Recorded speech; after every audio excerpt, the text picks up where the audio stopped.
Well, the fifth and supposedly final Twilight movie, Breaking Dawn Part 2, opens in theaters this Thursday, and Twihards are already in L.A., in tents, camping out. No joke. Our own Mark DiCarlo sat down with the entire cast, including Robert Pattinson. Take a look. If enough people knew the truth, maybe we could convince the Volturi to listen. Our search began, looking for vampires in the most remote corners of the world. My family's in danger. I need your help. So many changes for your character over these 5 films. Is it really done now?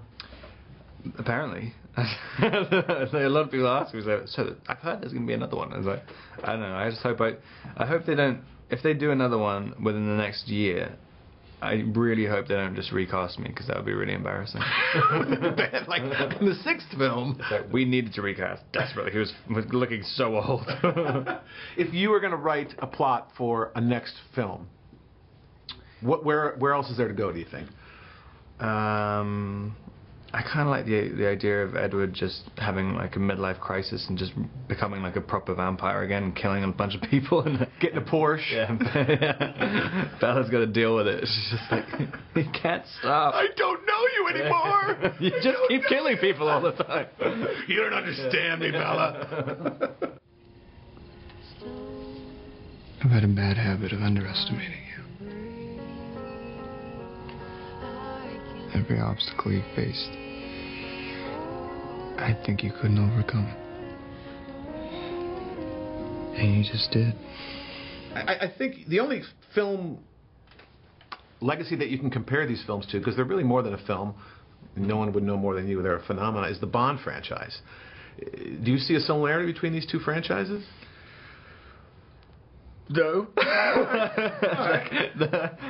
I went to the websites last night, and I thought it'd be cool to get some questions from fans that I could ask in proxy. So I have one from Sophia Arletta. She's 13. She wants to know, why do vampires make good dads?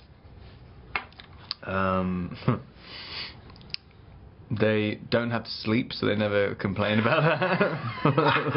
It's probably one of the main things. Seeing you as a family unit in this film, very different than how it started. Do you have any experience with kids? Are you an uncle? Are you a dad? Have you seen children on the street? Yeah, I think godparent to a few kids. Terrible godparent. But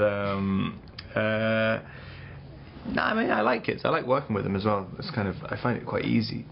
Why is that? They're just, they're not actors. Like, truthful, right? Very truthful. Yeah, and also they it's not like they have more fun, but it's kind of like,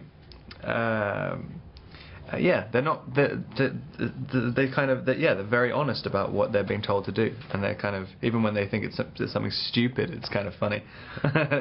It forces you to get them enthusiastic about it, which it's quite, yeah, it's hard to do normally. And really put you in the scene with them, I would imagine, right? Yeah, because you're not thinking about yourself anymore at all. I mean, you're thinking entirely about how to not be judged by a kid.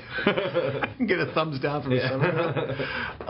You've been in movies, 5 of these films, over a large chunk of your life so far. How do you think it's changed you as a person and as a performer? What's the most surprising way it's changed you? Let's go there. I don't know. I mean, it's kind of just having to do these. I've always been like relatively like self-conscious about even acknowledging that I'm an actor, and sort of having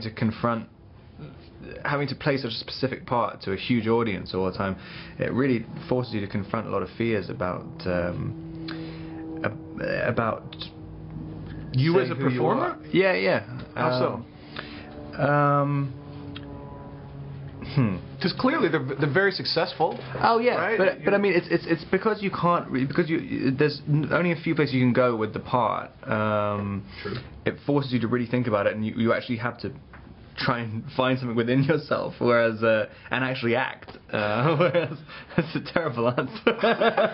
Have to actually act is crazy. All right, well, now that we know, you have to actually act. We'll leave it there. Seems like a good guy. Yeah, seems like one really nice guy. And we're going to give thanks, of course, to Mark. Now, on Wednesday, Mark will sit down with Bella Swan herself, Kristen Stewart, and then on Friday, he's going to chat with Taylor Lautner. So.